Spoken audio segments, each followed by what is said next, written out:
Gagawa po kami ng pak na nilupak. Ito po ay pre-cook na. Ang mga nilagang kamoteng kahoy dinudurog gamit ang pambayo na kung tawagin nila lusong. Basta tayo po ay magdahan-dahan lang muna nating lalagyan ng pakunti-kunti habang naluluba.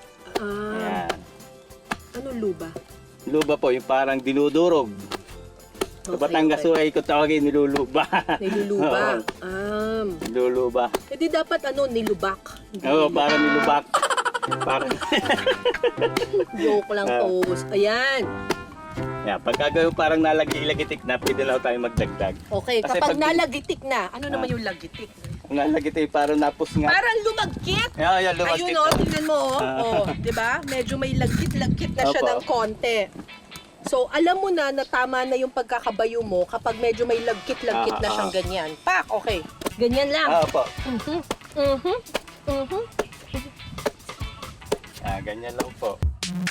Sunod na ilalagay ang asukal, margarine, gatas,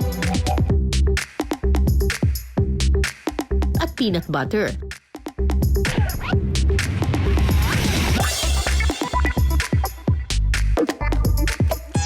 Makalipas ang 5 minutong pagbabayo, pwede na itong ilatag sa bilao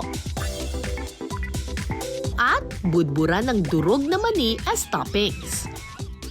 Ayan. Okay na. Ito na. Luto na ang ating nilupak. Kain na na.